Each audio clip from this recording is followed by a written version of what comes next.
Bismillahirrahmanirrahim. Assalamualaikum warahmatullahi wabarakatuh. Selamat pagi teman-teman mahasiswa. Pada pertemuan hari ini, kita akan melanjutkan pembahasan terkait dengan mata kuliah statistik dasar, yaitu uji hipotesis mengenai rata pada bagian yang pertama. Nah, pada dua pertemuan sebelumnya, yaitu kita sudah membahas terkait dengan prosedur uji hipotesis, mulai dari menentukan rumusan hipotesisnya, kemudian syarat signifikansinya, begitu seterusnya sampai yang terakhir menentukan kesimpulan. Kemudian pada pertemuan selanjutnya lagi kita membahas terkait dengan tata cara bagaimana cara membaca tabel statistik, baik itu untuk tabel uji T, uji Z, uji F, dan lain sebagainya. Nah, dari kedua modal tersebut, pada kesempatan ini kita akan mencoba menerapkan dua materi tersebut dalam rumus atau dalam contoh soal. Jadi langsung saja kita bahas untuk materi yang pertama, yaitu terkait dengan uji hipotesis mengenai rata. Di sini dibedakan menjadi dua, yaitu ada uji T dan uji Z. Nah, dari uji T dan uji Z ini sama-sama membahas terkait dengan rata. Cuma di sini ada beberapa perbedaan. Nah, di sini untuk perbedaannya ada berdasarkan tujuannya, kemudian acuan rumus, kemudian variansi populasi, dan yang terakhir adalah ukuran data. Untuk yang pertama, terkait dengan tujuan. Jadi tujuan dari UJT di sini adalah untuk mengidentifikasi apakah terdapat perbedaan rata untuk populasi yang independen ketika tidak diketahui variansinya. Sedangkan untuk uji Z itu adalah untuk mengidentifikasi apakah terdapat perbedaan rata untuk populasi yang independen ketika diketahui variansinya. Nah, dari sini tampak jelas bahwasannya hal mendasar yang membedakan dari uji T dan uji Z itu adalah variansinya. Jadi nanti kalau ada soal yang menyatakan variansinya tidak diketahui, maka nanti cenderungnya menggunakan uji T. Kemudian jika nanti di soal itu diketahui variansinya, maka nanti kecenderungannya menggunakan uji Z. Seperti itu. Sedangkan untuk acuannya, untuk uji T itu menggunakan distribusi student T, kemudian untuk uji Z itu menggunakan distribusi normal. Nah, untuk variansi populasinya, seperti yang di awal tadi, kalau untuk uji T itu tidak diketahui, sedangkan untuk uji Z itu adalah diketahui. Dan yang terakhir, terkait dengan ukuran data. Nah, untuk uji T, ukuran datanya adalah cenderung kecil. Jadi, dia sampelnya itu dalam bentuk sampel kecil, yaitu bisa dibatasi kurang dari sama dengan 30. Sedangkan untuk uji Z itu adalah dalam skala besar, yaitu dengan sampel atau populasi di atas 30. Jadi dari sini dapat kita simpulkan secara singkat bahwasanya nanti ketika ada soal yang membahas terkait dengan uji hipotesis mengenai rata, itu nanti ketika di soal tersebut ada dua kriteria yang harus kita lihat. Yang pertama, apakah ada variansinya atau tidak, dan yang kedua, apakah ukuran datanya nanti kecil atau besar. Nah, dari situ kita bisa mengidentifikasi uji statistik mana yang akan kita gunakan, apakah uji T ataukah uji Z.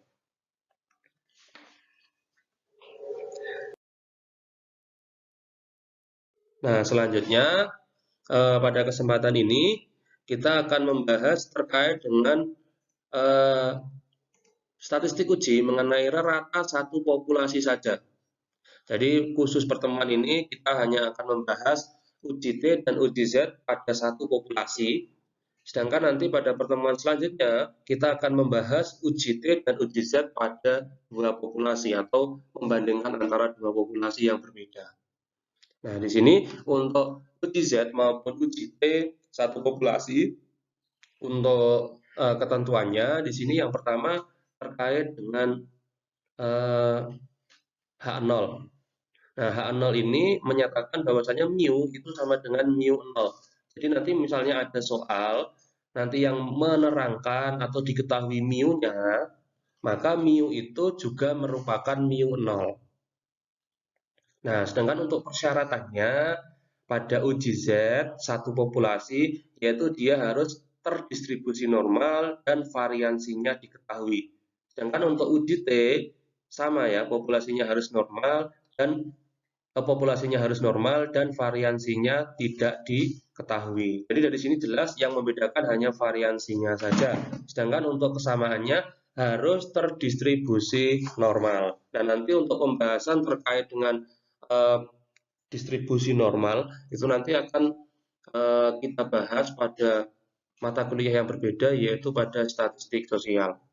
Nah, dari sini untuk statistik ujinya, kalau sekilas dilihat dari uji Z dan uji T di sini cenderung sama.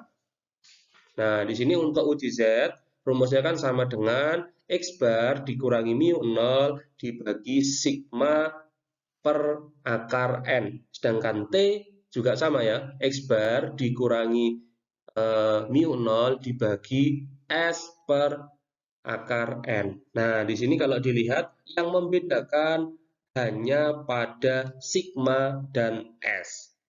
Padahal sigma dan S ini artinya sama, yaitu standar deviasi. Jadi intinya untuk rumus T dan Z pada satu populasi itu adalah sama, cuma yang membedakan hanya perlambangannya saja dan variansinya tadi, apakah ada atau tidak ada. Nah, di sini untuk DZ ada keterangan N 0,1. Di sini artinya menyatakan bahwa syarat dari uji Z itu harus terdistribusi normal. Jadi harus normal.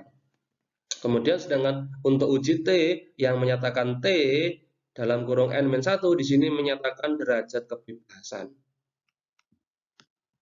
Nah, sedangkan untuk keterangannya Z kecil menyatakan uji Z, sedangkan T kecil menyatakan uji T, X bar itu menyatakan rata-rata pada sampel, sigma kecil atau S itu sama aja dengan standar deviasi, mu 0 sama aja dengan mu, itu menyatakan rata-rata pada populasi, N menyatakan banyaknya data, N dalam kurung 0,1 menyatakan distribusi normal baku, N dikurangi 1 menyatakan derajat kebebasan.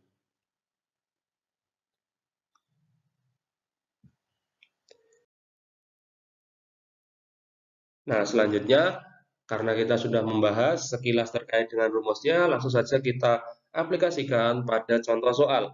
Nah, untuk yang pertama, di sini kita akan mencoba membahas terkait dengan contoh soal uji T. Untuk melihat apakah rata nilai mata pelajaran bahasa Inggris siswa kelas 12 SMA Negeri 2 Ponorogo lebih dari 65 secara random dari populasinya diambil 12 siswa. Jadi dari sini jelas kita mengambil sampel itu sebanyak 12 siswa. Nah, ternyata dari 12 siswa tersebut diketahui nilainya seperti pada tabel, ada 51, ada 71, kemudian 76, 81, 67, 98, 58, 69, 87, 74, 79, dan yang terakhir adalah 81. Nah, jika diambil alfa sama dengan 1% yang menyatakan taraf signifikansi dengan mengasumsikan bahwa distribusi nilai-nilai di populasi normal, maka bagaimana kesimpulan penelitian tersebut? Nah, dari sini tampak jelas bahwasannya pada soal kan tidak diketahui variansinya. Tidak ada variansi. Kemudian yang kedua, sampelnya kecil. Sampel sama dengan 12, berarti dia akan kurang dari 30, artinya ukuran kecil. Nah, karena berdasarkan dua hal ini, maka jelas kita bisa menggunakan uji T. Seperti itu ya caranya.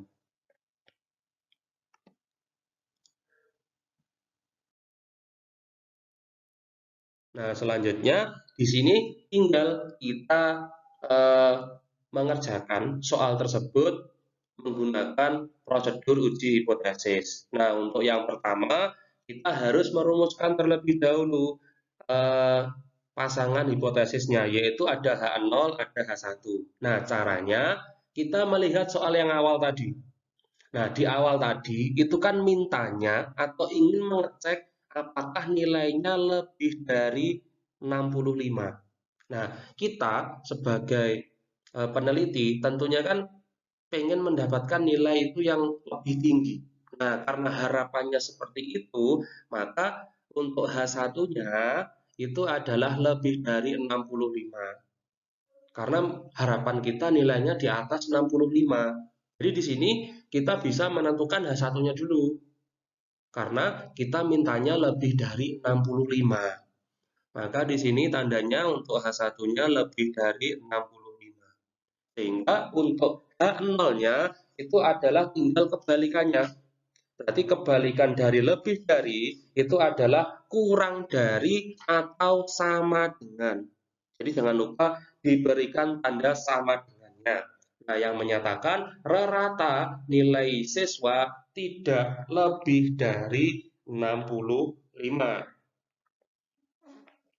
Nah, dari sini tampak jelas bahwasannya untuk H0 itu adalah kurang dari atau sama dengan, sedangkan untuk H1-nya itu adalah lebih dari. Nah, dari sini berdasarkan pertemuan sebelumnya dapat kita simpulkan bahwasanya ini adalah untuk hipotesis tipe yang B atau bisa juga dikatakan hipotesis ekor kanan. Jadi ini termasuk tipe B atau ekor kanan. Jadi nanti untuk eh, DK-nya kita juga melihat ekor kanan atau tipe hipotesis yang bagian B. Nah, untuk taraf signifikansinya kita sesuai dengan soal gunakan alfa sama dengan 1%. Kemudian statistik ujinya kita menggunakan uji T sesuai dengan ketentuan tadi karena variansinya belum diketahui dan jumlah sampelnya yaitu kecil, kurang dari 20. Maaf, kurang dari 30 ya, atau tepatnya adalah 12. Nah, untuk komputasinya, terlebih dahulu harus kita cari rata dan standar deviasinya pada sampel. Nah, tapi sebelum mencari rata dan standar deviasi, kita harus tahu dulu sigma X dan sigma X kuadrat. Mengapa demikian? Karena dua aspek ini atau dua hal ini akan digunakan dalam mencari rata dan standar deviasi. Nah, untuk sigma X itu berarti penjumlahan atau menjumlahkan semua nilainya mulai dari 51, 71 dan seterusnya sampai dengan 81 sehingga diperoleh 892. Nah, selanjutnya untuk sigma X kuadrat di sini diperoleh dengan cara untuk setiap nilai itu dikuadratkan, yaitu 51 kuadrat, 71 kuadrat, ditambah dan seterusnya sampai dengan yang terakhir yaitu 81 kuadrat, sehingga diperoleh hasil akhirnya 68044. Nah, di sini bisa mahasiswa cek menggunakan kalkulator atau yang lainnya apakah nanti sekiranya eh, hitungannya itu benar atau salah. Nanti kalau misalkan salah bisa kita revisi bersama. Seperti itu ya.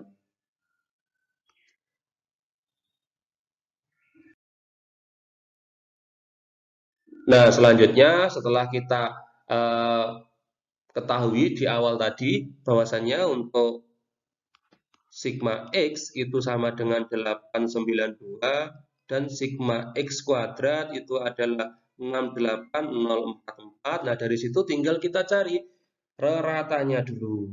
Nah, untuk rerata berarti kan 892 per 12. 12 di sini kan menyatakan banyak data. Banyak data.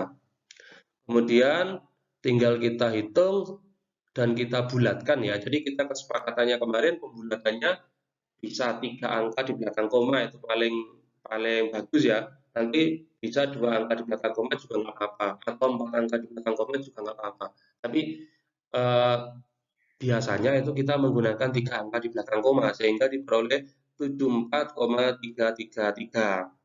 Kemudian kita mencari standar deviasi. Nah, di sini yang kita gunakan adalah standar deviasi pada sampel. Jadi kalau mahasiswa lihat pada pertemuan-pertemuan sebelumnya, itu nanti kan ada sedikit perbedaan antara standar deviasi pada sampel atau pada populasi. Nah, di sini karena kita mengerjakan datanya pada sampel, maka standar deviasinya kita juga menggunakan pada sampel. Rumusnya rumus sampel. Jadi bisa mahasiswa lihat pada pertemuan sebelumnya ya. Nah, di sini tinggal kita substitusikan untuk nilai n-nya itu adalah 12, kemudian sigma x kuadratnya 68044, kemudian dikurangi sigma x dikuadratkan, yaitu 892 dikuadratkan, kemudian ini yang per atau dibagi n dikali n dikurangi 1. Kalau n-nya 12, maka n dikurangi 1-nya adalah 11, kemudian tinggal dikerjakan sehingga diperoleh 12,572. Nah, setelah diperoleh semua, tinggal kita substitusikan ke dalam rumus uji T atau T observasi. Maksudnya adalah uji T yang menggunakan data dari soal ini, maka dikatakan T observasi. Nah, untuk rumusnya seperti yang di awal tadi, yaitu X bar-nya itu adalah 74,333 dikurangi mu 0-nya itu adalah rata tadi yang awal yaitu 65 dibagi S 12,572 per akar N. N-nya itu 12.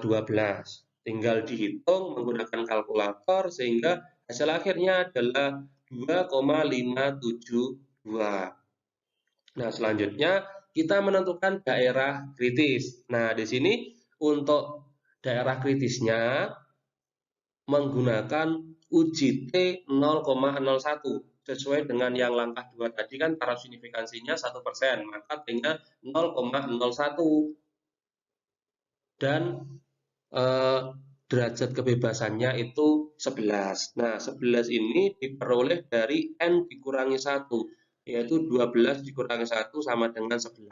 Adapun cara melihat atau membaca tabel uji T-nya bisa mahasiswa pelajari pada materi sebelumnya ya. Nah, sehingga diperoleh tabel uji T-nya yaitu 2,718.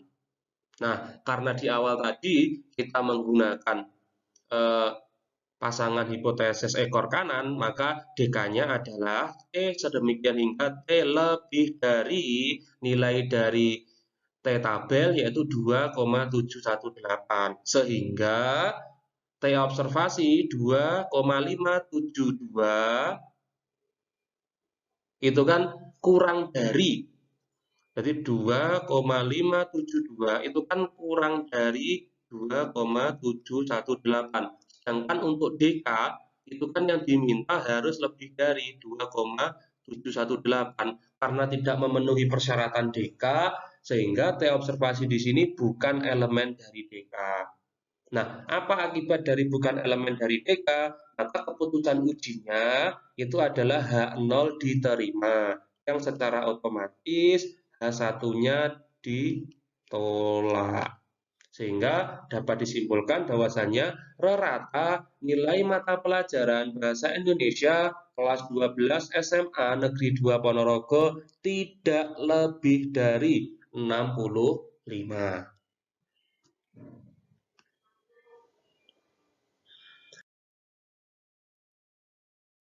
Nah, selanjutnya untuk contoh yang kedua yaitu terkait dengan contoh soal uji Z. Menurut pengalaman, selama beberapa tahun terakhir ini, ada ujian Bahasa Indonesia standar yang diberikan kepada siswa-siswa SMA di Ponorogo diperoleh rata 74,5 dengan standar deviasinya adalah 8. tahun ini dilakukan metode baru untuk meningkatkan kemampuan siswa dalam bidang bahasa Indonesia tersebut. Setelah metode baru tersebut dilaksanakan secara random, dari populasinya diambil 200 siswa untuk dites dengan ujian bahasa Indonesia standar, dan ternyata dari 200 siswa tersebut diperoleh reratanya adalah 75,9. Jika diambil alfa atau taraf signifikansinya 5% dan dengan mengasumsikan bahwa nilai dari data tersebut adalah pada populasi normal atau terdistribusi normal, maka bagaimana kesimpulan penelitian tersebut? Nah, dari sini tampak jelas bahwasannya untuk N atau sampelnya kan dalam jumlah besar, yaitu N-nya adalah 200 atau lebih dari 30. Kemudian variansinya diketahui. Nah, bagaimana cara mengetahuinya? Di sini kan ada deviasi baku atau standar deviasi. Nah, apa hubungannya antara variansi dengan standar deviasi? Nah, pada pertemuan sebelumnya kan sudah kita bahas bahwasanya untuk variansi itu adalah kuadrat dari standar deviasi. Sehingga standar deviasi itu adalah akar dari variansi. Nah, berdasarkan hal tersebut, maka dapat kita simpulkan variansinya diketahui. Nah, karena N-nya lebih dari 30 atau jumlah besar, kemudian variansinya diketahui, maka dari soal ini kita bisa menggunakan uji Z, bukan uji T ya, karena syarat uji T-nya tidak terpenuhi. Di sini yang terpenuhi uji Z, maka kita menggunakan uji Z.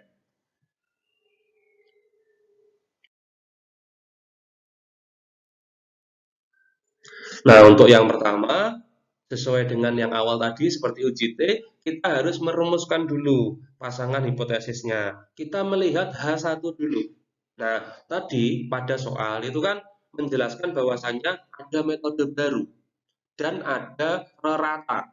Reratanya itu kan 74,5. Nah, harapan kita pastinya dengan adanya metode baru itu kan bisa meningkatkan prestasi atau rata nilainya kan lebih baik. Nah, karena harapannya itu lebih tinggi, sedangkan H1 itu adalah hipotesis yang kita harapkan, maka di sini H1-nya lebih dari. Karena apa? Kita menginginkan metode baru itu mampu meningkatkan kemampuan siswa.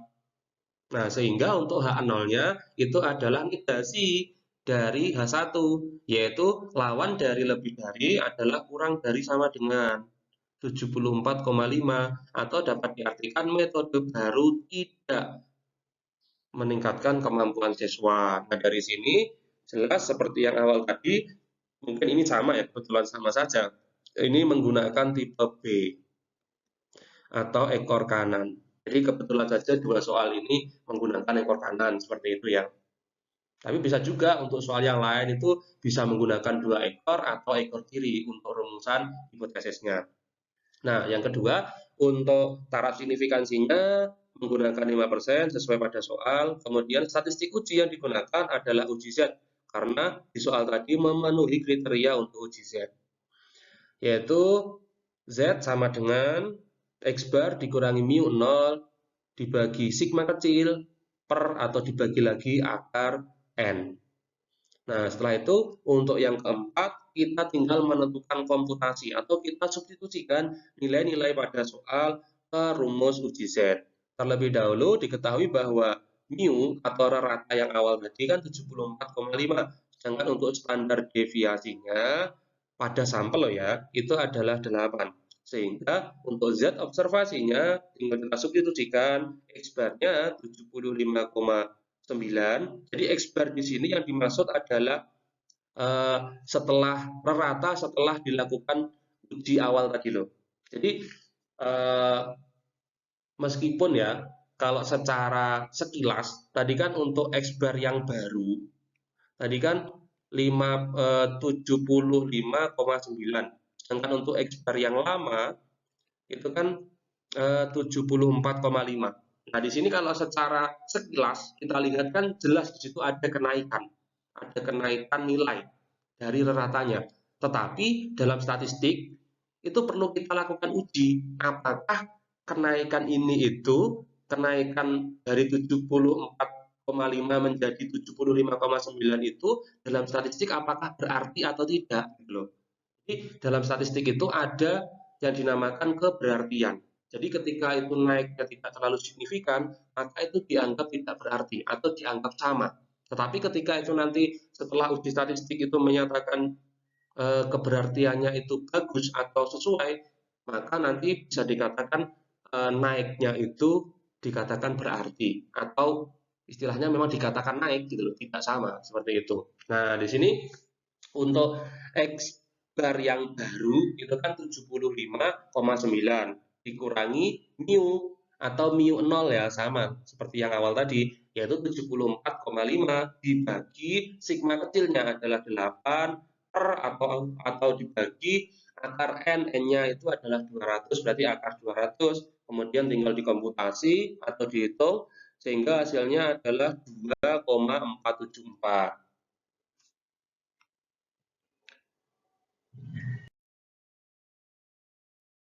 Nah, selanjutnya kita menentukan daerah kritis.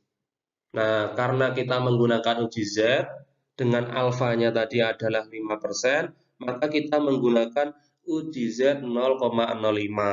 Nah, di sini kan sudah kita bahas ya di awal. Jadi untuk nilai dari Z 0,05 itu kan tidak ada pada tabel. Sehingga kita harus menggunakan cara interpolasi seperti yang pertemuan sebelumnya sehingga diperoleh 1,645. Sehingga untuk DK-nya karena di awal tadi kita menggunakan ekor kanan, maka untuk DK-nya adalah Z sedemikian hingga Z lebih dari 1,645. Karena Z observasinya itu adalah 2,475, itu jelas lebih dari ya 1,645, maka dapat disimpulkan bahwasannya Z observasinya adalah elemen dari DK. Nah, adapun efek dari elemen dari DK ketika Z observasi elemen dari DK adalah H0-nya itu ditolak. Atau dengan kata lain, H1-nya diterima. Sehingga dapat disimpulkan bahwasanya metode baru tersebut dapat meningkatkan kemampuan siswa pada mata pelajaran bahasa Indonesia atau peningkatannya dari yang awalnya tadi 74,5 menjadi 75,9 itu dalam statistik di sini dikatakan berarti atau memang benar-benar ada peningkatan.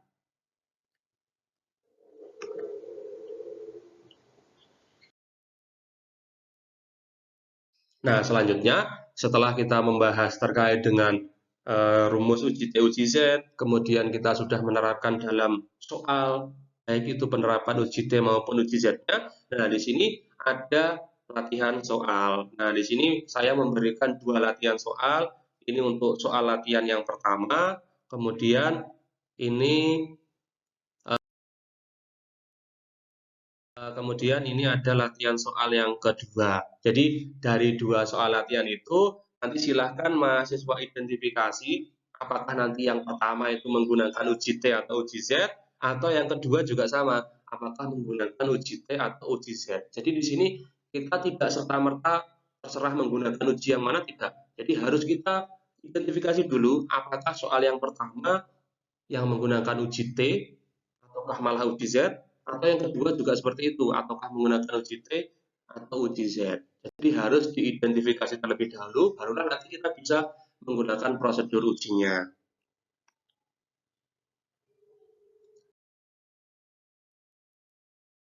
Nah, mungkin itu yang dapat saya sampaikan pada kesempatan hari ini.